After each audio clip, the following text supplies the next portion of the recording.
Hello friends, आज के इस वीडियो में हम लोग समाजवाद और साम्यवाद के बारे में पढ़ेंगे। वे बच्चे जो बीपीएससी 4.0 की तैयारी कर रहे हैं और वर्ल्ड हिस्ट्री पढ़ रहे हैं तो उसमें ये टॉपिक पढ़ना है, ठीक है। और साथ में वे बच्चे जो किसी भी अदर एग्ज़ाम्स की तैयारी कर रहे हैं जिसमें उन्हें ये टॉपिक्स को पढ़ना है तो वे इस वीडियो को देख सकते हैं।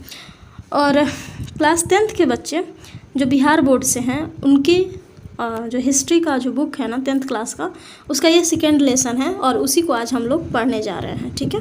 तो चलिए स्टार्ट करते हैं। समाजवाद और साम्यवाद क्या है। समाजवाद एक ऐसी विचारधारा है जिसने आधुनिक काल में समाज को एक नया आयाम जो है दिया है।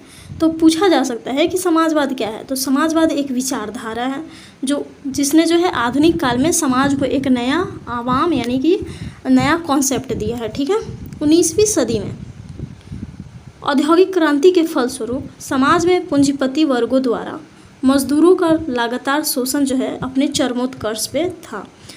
तो 19वीं शताब्दी में क्या होता है कि औद्योगिक क्रांति होती है। औद्योगिक क्रांति होती है मतलब इंडस्ट्रियलाइजेशन होते हैं, ढेर सारे उद्योग बनाए जाते हैं, उद्योग धंधे जो है स्थापित किए जाते हैं। तो इससे क्या हो जाता है, पूंजीपति वर्ग के द्वारा मजदूरों का जो है शोषण किया जाने लगता है और वो भी लगातार शोषण, बहुत ही खराब तरीके से शोषण किया जाने लगता है, ठीक है। उन्हें जो है इस शोषण के विरुद्ध आवाज़ उठाने तथा वर्ग विहीन समाज की स्थापना करने में समाजवादी विचारधारा ने अग्रणी जो है भूमिका अदा की। तो शोषण के विरुद्ध आवाज़ उठाने में मजदूरों के साथ कौन आए, तो समाजवादी विचारधारा वाले व्यक्ति हैं, ठीक है। समाजवाद उत्पादन के मुख्यतः निजी स्वामित्व की जगह सामूहिक स्वामित्व या धन के समान वितरण पर जो है जोर देता था, ठीक है। यानी कि यदि किसी व्यक्ति के पास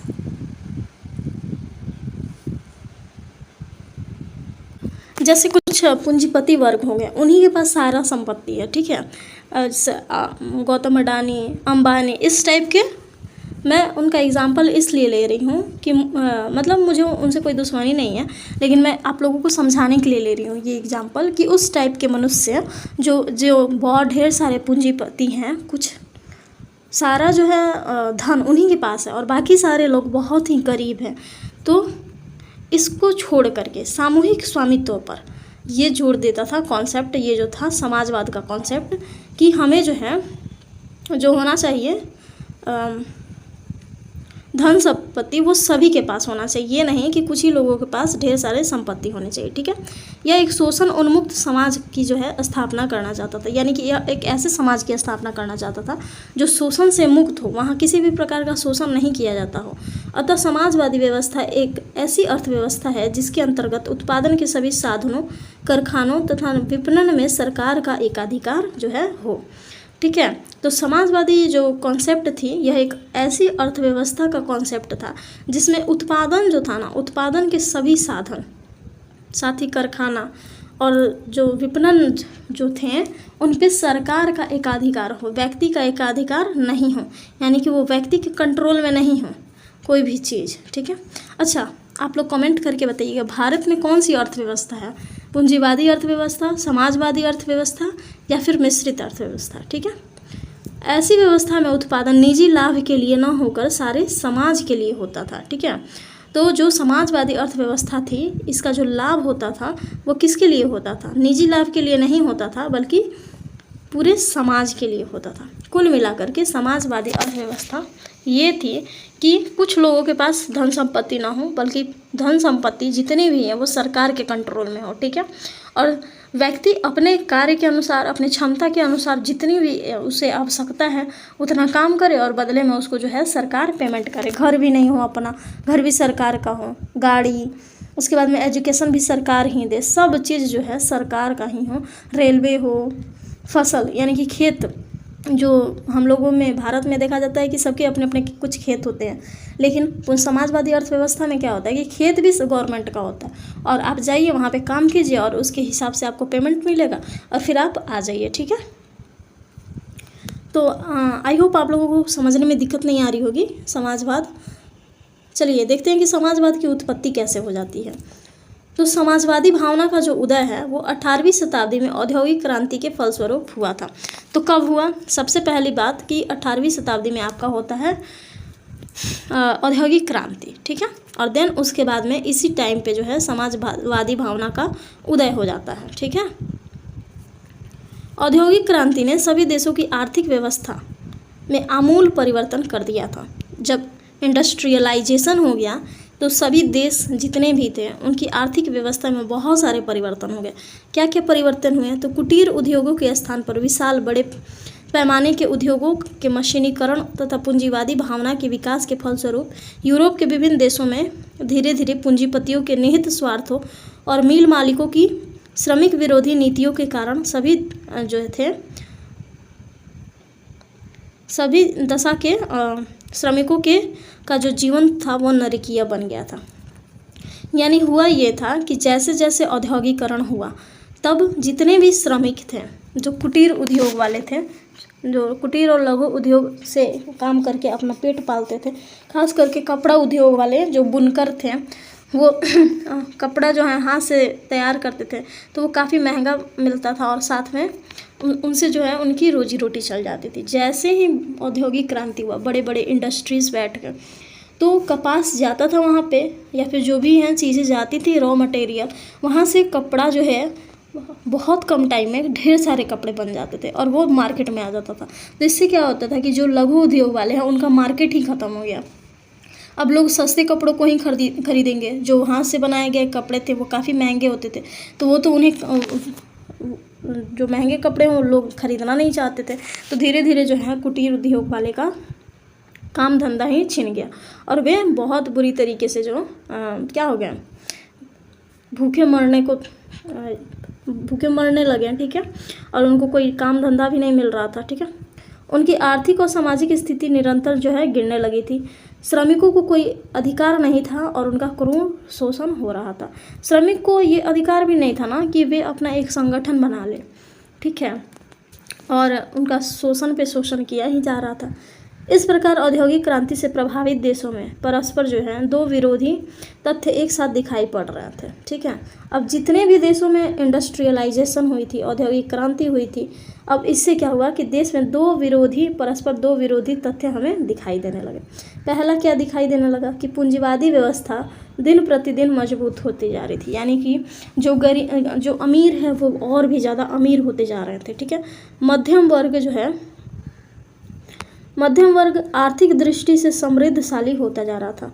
जो मिडिल क्लास लोग थे वो आर्थिक दृष्टि से अच्छे होते जा रहे थे। और दूसरा चेंजेस दिखता है कि श्रमिकों की आर्थिक स्थिति का तेज़ी से पतन हो रहा था, यानी कि जो श्रमिक वर्ग थे वो तो गरीब हो रहे थे, साथ में ही मतलब गरीब थे ही और साथ में और भी ज़्यादा गरीब होते जा रहे थे, ठीक है।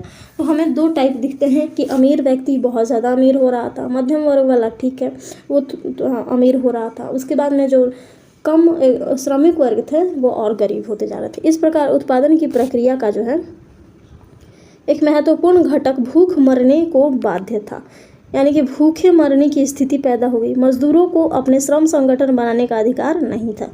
मजदूर वर्ग जो है पूरी तरह पूंजीपतियों की दया पर जो है जीवित था। इस प्रकार कहा जा सकता है कि आर्थिक दृष्टि से समाज का विभाजन भी है दो वर्गों में हो गया था।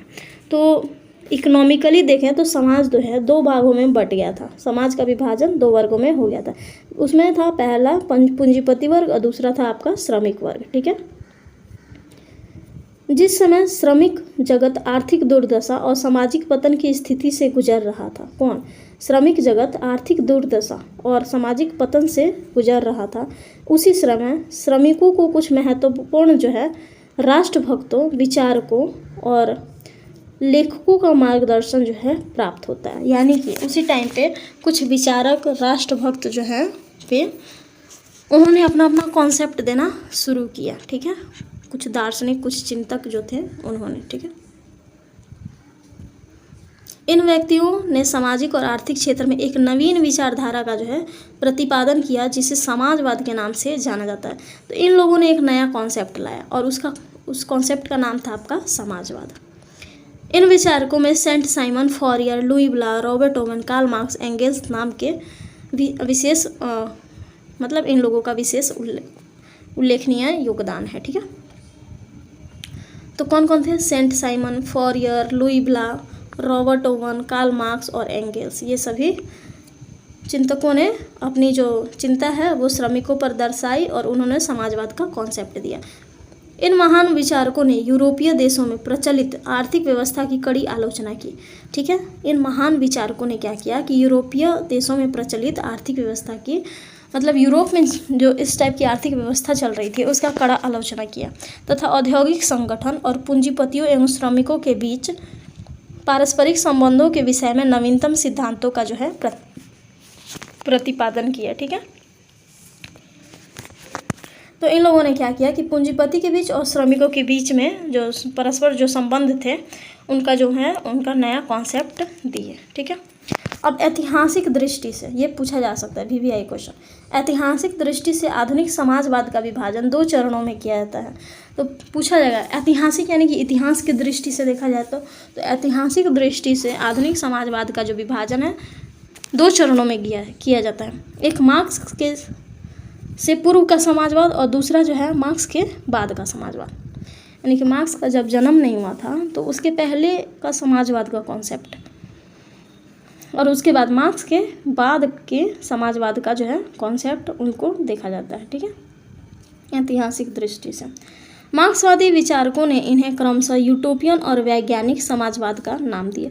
तो मार्क्स के पहले का जो समाजवाद था ना उसको यूटोपियन समाजवाद कहा गया और मार्क्स के बाद का जो समाजवाद था उसको वैज्ञानिक समाजवाद का नाम दिया गया। ठीक है, यूटोपियन समाजवादियों की दृष्टि आदर्शवादी थी, यानी कि वो बहुत ही आदर्श बातें करते थे यूटोपियन समाजवादी, तथा उनके कार्यक्रम की जो प्रकृति थी अव्यावहारिक थी, यानी कि उनके वो जिस तरीके से कह रहे थे कि ऐसे करना चाहिए वैसे करना चाहिए तो वो अव्यवहारिक थी, उसको जो है हम लोग अप्लाई नहीं कर पाते, वो इतना ज़्यादा आदर्श थी। ठीक है ना, समाज में हम लोग सोसाइटी में उसको अप्लाई ही नहीं कर पाते।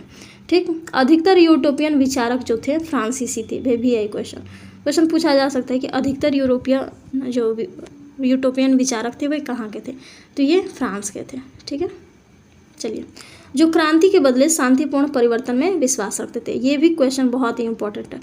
सबसे पहले तो पूछा जाएगा कि ऐतिहासिक दृष्टि से समाजवाद का विभाजन कितने वर्गों में किया गया है। ठीक है, तो वो बता दीजिएगा आप कि कार्ल मार्क्स के पहले और कार्ल मार्क्स के बाद। कार्ल मार्क्स के पहले वाले को यूटोपियन समाजवादी कहते हैं और ये फ्रांस के थे। ठीक है, ज़्यादातर। और यूटोपियन समाजवादी का कॉन्सेप्ट क्या था? बहुत ही आदर्शवादी था और अव्यावहारिक था। ठीक है, और ये विश्वास जो है ये क्रांति के बदले ना शांति चाहते थे। ये आप याद रखिएगा, ये बहुत ही इम्पोर्टेंट है। ये क्रांति के बदले शांति चाहते थे। ठीक है, शांतिपूर्ण परिवर्तन में विश्वास रखते थे, अर्थात वे वर्ग संघर्ष के बदले वर्ग समन्वय के हिमायती थे। ये भी बहुत इंपॉर्टेंट है। आपको स्टेटमेंट वाले क्वेश्चन में दे देगा या पूछ देगा कि इनमें से यूटोपियनों का विचार कौन सा था? वर्ग संघर्ष के बदले वर्ग समन्वय का सिद्धांत, तो ये जो है इन्हीं का था। ठीक है, चलिए आइए देख लेते हैं अब हम लोग कुछ यूटोपियन समाजवादियों के बारे में। तो प्रथम यूटोपियन समाजवादी जो था, यूटोपियन का अर्थ, अच्छा ये भी पूछा जा सकता है। ठीक है ना, यूटोपियन का अर्थ होता है स्वप्नदर्शी। यूटोपियन का अर्थ स्वप्नदर्शी, और NCERT में दिया है कल्पनादर्श। ठीक है, यूटोपियन का अर्थ। तो प्रथम यूटोपियन जो समाजवादी थे जिसने समाजवादी विचारधारा के विकास में महत्वपूर्ण भूमिका निभाई, एक फ्रांसीसी विचारक सेंट साइमन था। तो फर्स्ट यूटोपियन समाजवादी कौन था? तो सेंट साइमन था। ठीक है, उसका मानना था कि राज्य एवं समाज को इस ढंग से संगठित करना चाहिए कि लोग एक दूसरे का शोषण करने के बदले मिलजुल कर प्रकृति का दोहन करें। समाज को निर्धन वर्ग के भौतिक एवं नैतिक उत्थान के लिए कार्य करना चाहिए।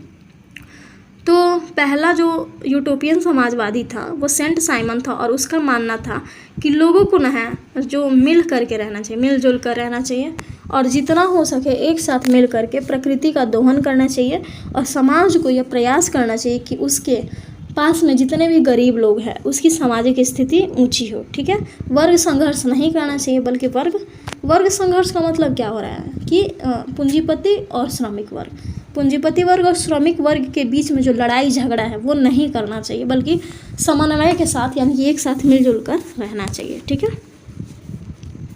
उसने घोषित किया कि प्रत्येक को उसकी क्षमता के अनुसार तथा प्रत्येक को उसके कार्य के अनुसार। तो ये भी क्वेश्चन जो है पूछा जा सकता है कि ये जो है नारा किसका है। तो ये नारा है सेंट साइमन का, जो कि प्रथम क्या था, प्रथम फ्रांसीसी यूटोपियन समाजवादी था। ठीक है, तो इस नारे का अर्थ क्या हुआ कि प्रत्येक व्यक्ति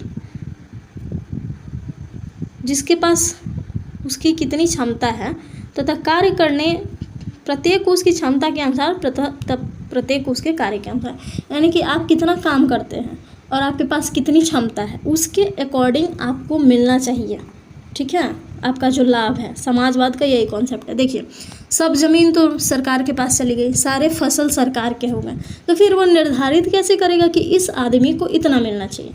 तो इसी कॉन्सेप्ट के आधार पे कि प्रत्येक को उसकी क्षमता के अनुसार, उसने कितनी क्षमता के अनुसार काम किया, और प्रत्येक को उसके कार्य के अनुसार उसने कितना काम किया, तो उस अकॉर्डिंग उसको देना है। ठीक है, आगे चल करके जो है यही समाजवाद का मूलभूत नारा बन जाता है। ठीक, एक अन्य महत्वपूर्ण यूटोपियन विचारक जो थे चार्ल्स फॉरियर था। वह आधुनिक औद्योगिकवाद, अच्छा ये भी फ्रांस के ही हैं। ठीक है,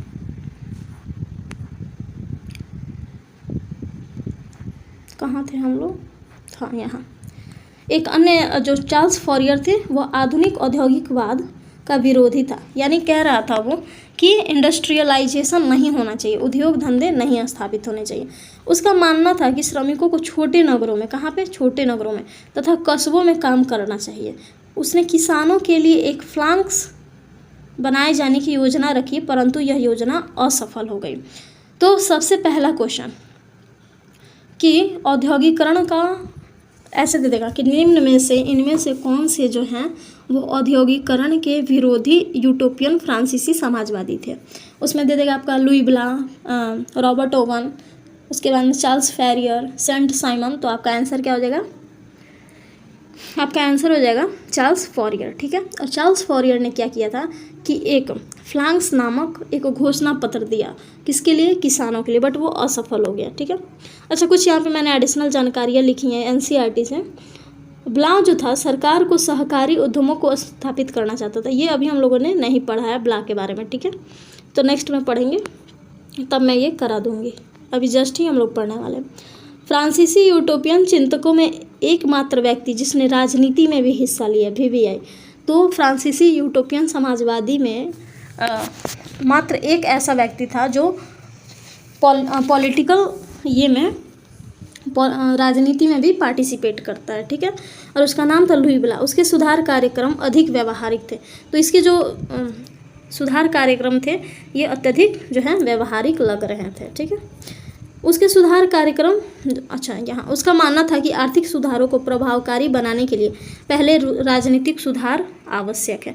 तो ये मानता था ना कि जितनी भी चीज़ें हैं जो इकोनॉमिकली सुधार करना है तो उसको सबसे पहले पॉलिटिकली आप सुधार कीजिए। ठीक है, ये VVI आप लगा लीजिएगा, बहुत ही इंपॉर्टेंट है कि किसका कॉन्सेप्ट था कि आर्थिक सुधार से पहले राजनीतिक सुधार आवश्यक है। तो लुई ब्ला का कॉन्सेप्ट था। अब इसने क्या किया कि सरकार को सहकारी उद्यमों को स्थापित करना चाहिए। इसका विचार था कि सरकार को जो है कोऑपरेटिव टाइप उद्योग स्थापित करने चाहिए। कोऑपरेटिव आप समझते हैं ना, सहकारी, जिसके कुछ लोग, सहकारी का मतलब होता है कुछ लोगों का समूह जिनके हित एक समान है। जैसे डेयरी का जो उद्योग है ना वो सहकारी समूह के अंतर्गत आता है। ठीक है, जैसे कि 10-12 पशुपालक हो गए जो गाय या भैंस का दूध का उत्पादन कर रहे हैं। ठीक है, और वे उत्पादन किया, एक साथ आके मिल गए और वे सहकारी समूह बना लिए। 15 आदमी मानते हैं, एक आदमी 10 या 20 गाय रखा है। ठीक है, तो सबका मोटिव क्या है कि उस दूध को जो है बेच देना। अब वे पेड़ा बनाए, घी बनाए, कुछ भी बनाए, तो उनका जो है क्या हो जाएगा, हित एक समान हो जाएंगे, तो वे हो जाएंगे सहकारी समूह। ठीक है, एंड इसका जो बुक था लुई ब्ला का, organisation of labour. Organisation of labour किसकी किताब है, तो लुई ब्ला का किताब है। फ्रांस से बाहर, अच्छा ये सभी सेंट साइमन, चार्ल्स फॉरियर और लुई ब्ला, ये सभी कहाँ के थे, ये सभी फ्रांस के थे। अब फ्रांस के बाहर आते हैं एक फ्रांसीसी विचारक के बारे में पढ़ने के लिए। तो फ्रांस के बाहर सबसे महत्वपूर्ण यूटोपियन जो चिंतक थे ब्रिटिश उद्योगपति रॉबर्ट ओवन थे। ये हैं रॉबर्ट ओवन आपके, और ये फ्रांस के बाहर के कौन थे, चिंतक थे, समाजवादी विचारक थे। ठीक है, चलिए। उसने स्कॉटलैंड के न्यू लुनार्क नामक स्थान पर एक फैक्ट्री की स्थापना की। इन्होंने क्या किया, देखने के लिए कि क्या श्रमिक जो हैं इतने दयनीय स्थिति में कैसे काम करते हैं, या फिर क्या उनके स्थिति को सुधारा जा सकता है पूंजीपतियों के द्वारा। तो उसे देखने के लिए इन्होंने क्या किया कि स्कॉटलैंड के न्यू लुनार्क नामक जगह पे एक फैक्ट्री बनाई। ठीक है, फैक्ट्री की स्थापना की, और फैक्ट्री में उसने जो है श्रमिकों को अच्छे वेतन दिए, और फिर ऐसा महसूस किया उन्होंने कि मुनाफा कम होने के बजाय मुनाफा और बढ़ गया। ठीक है, और वे इस निष्कर्ष पर पहुँचे कि संतुष्ट श्रमिक ही वास्तविक श्रमिक है। VVI क्वेश्चन पूछा जा सकता है कि संतुष्ट श्रमिक ही वास्तविक श्रमिक हैं, ये किस समाजवादी विचारक का कथन है। तो ये है आपका रॉबर्ट ओवेन का। ठीक है, अच्छा, परंतु उपर्युक्त चिंतकों ने प्रबुद्ध चिंतकों की तरह मानव की मूलभूत अच्छाई तथा जगत की पूर्णता में विश्वास किया। इन्होंने वर्ग संघर्ष के बदले वर्ग समन्वय, यानी कि संघर्ष ना हो करके समन्वय, एक साथ रह करके रहना चाहिए लोगों को, इस पर बल दिया। इन चिंतकों का अपना योगदान है। प्रथम, ये आरंभिक चिंतक है। ये कैसे चिंतक है, यूटोपियन चिंतक, आरंभिक चिंतक है, जिन्होंने पूंजी और श्रम के बीच संबंधों की समस्या का निराकरण करने का प्रयास किया। अब दूसरे में आ जाते हैं मार्क्स। मार्क्स ने उनकी विफलता से सबक लिया और उन्होंने इससे आगे बढ़ा, और फिर आगे जो समाजवाद का कॉन्सेप्ट देते हैं। अच्छा, समाजवाद के जो पिता है ना, कार्ल मार्क्स को कहा जाता है, और फ्रांसीसी समाजवाद का जनक तो देखा जाए तो किसे कहेंगे, सबसे पहले समाजवाद के जनक कौन आ जाएंगे, तो आपके आ जाएंगे सेंट साइमन, यहाँ है। ठीक है, तो इसीलिए आप कंफ्यूज नहीं होइएगा। अगर पूछता है कि फ्रांस में या फ्रांसीसी समाजवाद का जनक, तो सेंट साइमन। देन उसके बाद पूछता है कि समाजवाद का जनक, तो कार्ल मार्क्स हो जाएंगे। ठीक है,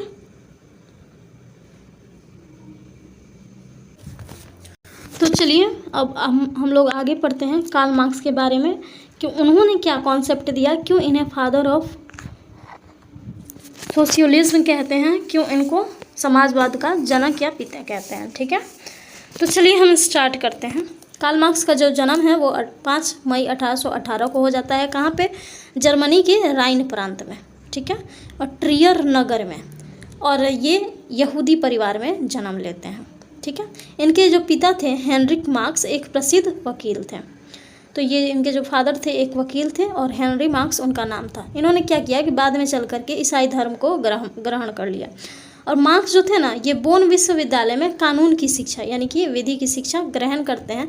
देन उसके बाद में ये 1836 में चले जाते हैं बर्लिन विश्वविद्यालय में, और यहाँ पे इनके जीवन में एक नया मोड़ आता है, और इनको जो है बहुत चीज़ों से ये प्रभावित हो जाते हैं, जिसमें से है हीगेल के विचारों से ये सबसे ज़्यादा प्रभावित हो जाते हैं। अच्छा, हीगेल जो है ना, हीगेल को ये जो है अपना गुरु मान लेते हैं। कौन, कार्ल मार्क्स अपना गुरु बना लेते हैं। ठीक है, चलिए 1834 में उसने बचपन की मित्र जेनी से विवाह कर लिया। ठीक है, किसने, कार्ल मार्क्स ने।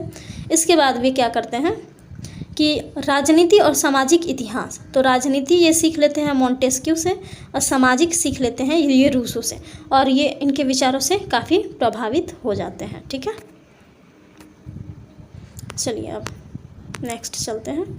मतलब जो है रूसो और उनके विचारों से काफ़ी, मोंटेस्क्यू के विचारों से काफ़ी प्रभावित हुए हैं, और फिर उसको अप्लाई करना स्टार्ट कर देते हैं। ठीक है, कार्ल मार्क्स की मुलाकात जो है पेरिस में 1844 में फ्रेडरिक एंगल्स से हुई, जिससे जीवन भर उसकी गहरी मित्रता बनी रही। तो कार्ल मार्क्स से 1844 में जो है फ्रेडरिक एंगल्स मिले पेरिस में, और फिर ये दोनों दोस्त बन गए, और फिर ताजीवन इनकी दोस्ती जो है बनी रही।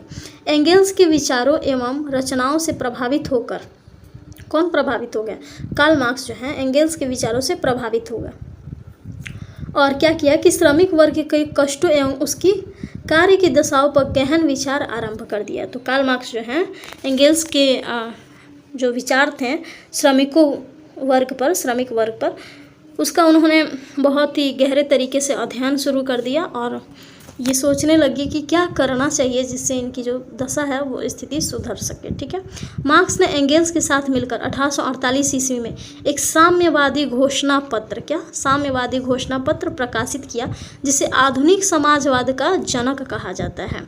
VVI बहुत ही इंपॉर्टेंट क्वेश्चन है। पहला तो पूछेगा कि कार्ल मार्क्स ने किसके साथ मिलकर साम्यवादी घोषणा पत्र तैयार किया या प्रकाशित किया। दूसरा पूछेगा कि कब प्रकाशित किया, तो 1848 में प्रकाशित किया। और इसे क्या कहा जाता है, तो इसे आधुनिक समाजवाद का जनक कहा जाता है। किस चीज़ को, कार्ल मार्क्स को नहीं, इस घोषणा पत्र को जो है आधुनिक समाजवाद का जनक कहा जाता है। ठीक है, चलिए आगे देखते हैं। उपर्युक्त घोषणा पत्र में मार्क्स ने अपने आर्थिक, सामाजिक और राजनीतिक विचारों को स्पष्ट रूप से व्यक्त किया। तो ये जो घोषणा पत्र था इसमें आर्थिक, सामाजिक और राजनीतिक विचारों को इन्होंने बहुत ही अच्छे तरीके से बताया। इसके बाद ये क्या करते हैं कि 1867 में मार्क्स दास कैपिटल नामक एक बुक लिखते हैं। ये तो आप जानते हैं कि बहुत ही इम्पोर्टेंट चीज़ है। ये BPSC TR 3 में भी क्वेश्चन पूछा गया कि दास कैपिटल जो है किसकी पुस्तक है, तो कार्ल मार्क्स की है। ठीक है, जिसे समाजवादियों का बाइबल कहा जाता है। तो मैं भी इस साल पूछ ले कि समाजवादियों का बाइबल किसे कहते हैं, तो दास कैपिटल को कहते हैं। ठीक है, अच्छा यहाँ पे मैंने लिखा है कि समाजवाद का पिता जो है कार्ल मार्क्स और फ्रांसीसी समाजवाद के पिता द काउंट सेंट साइमन, और इस बुक में सिर्फ सेंट साइमन दिया है तो कोई बात नहीं है। और इनकी जो बुक थी द न्यू क्रिश्चियनिटी, ठीक है, क्रिश्चियनिटी इनकी जो बुक थी। चलिए आगे देखते हैं। मार्क्स के सिद्धांत, मार्क्स ने 5 सिद्धांत दिए हैं।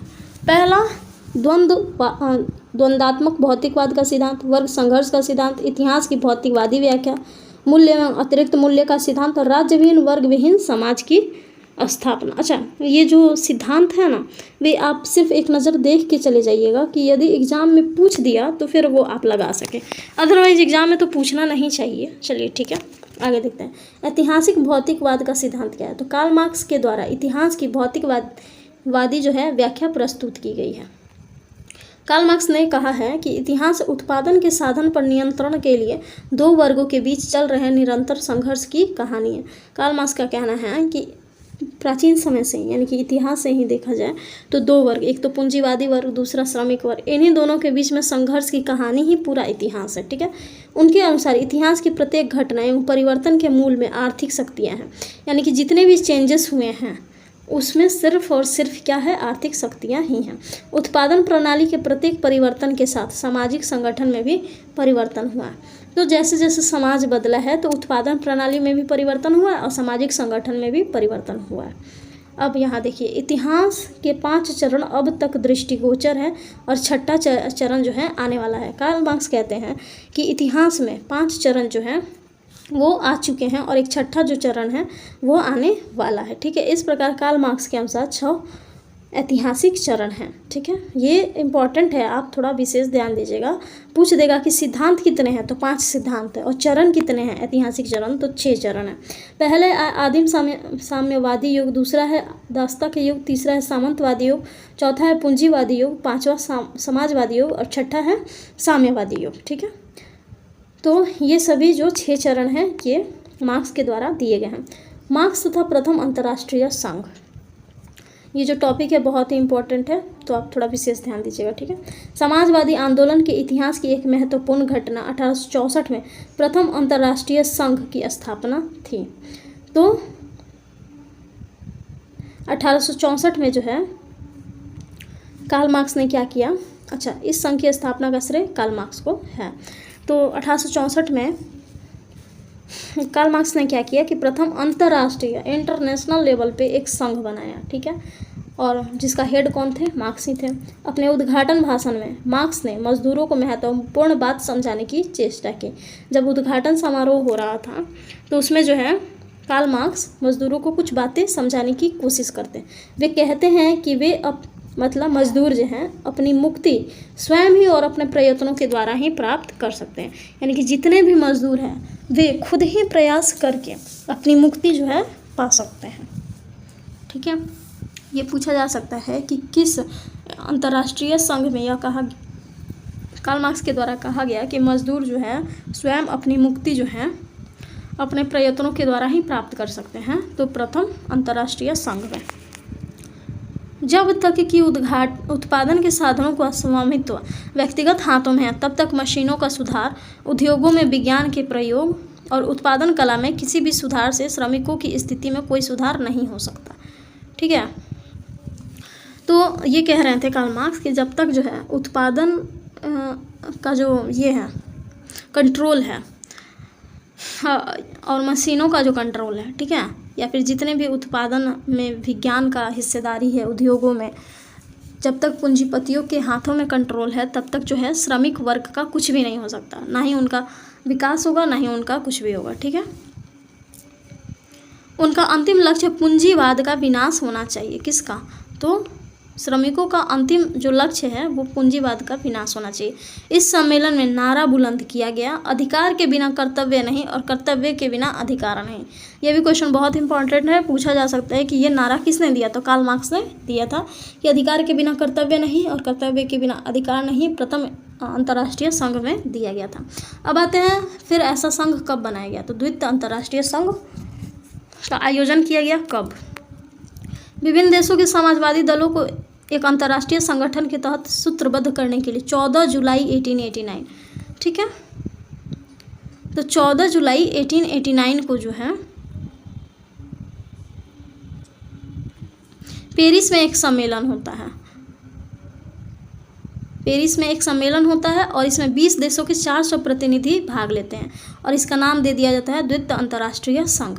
इस संघ की स्थापना मार्क्सवादी समाजवाद के तेज़ी से फैलने का द्योतक था, यानी कि मार्क्सवादी समाजवाद जो है तेज़ी से फैल रहा है, इस चीज़ का ये प्रमाण दे रहा था। ठीक है, इस सम्मेलन में यह निर्णय लिया गया कि प्रत्येक वर्ष 1 मई का दिन मजदूर वर्ग की एकता दिवस के रूप में मनाया जाएगा।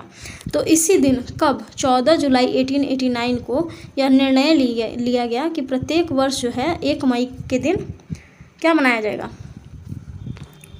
तो आपका मनाया जाएगा मजदूर वर्ग की एकता दिवस के रूप में। मजदूरों के लिए जो है 8 घंटे के कार्य दिवस की मांग किया जाना भी इसी में तय किया गया। इसका अंतर्राष्ट्रीय सचिवालय ब्रुसेल्स में स्थापित किया गया। VVI क्वेश्चन अभी भी पूछा जा सकता है कि मजदूर जो है मजदूरों के संगठन का जो है अंतर्राष्ट्रीय सचिवालय कहाँ है या हेडक्वार्टर कहाँ है? तो ब्रुसेल्स में है।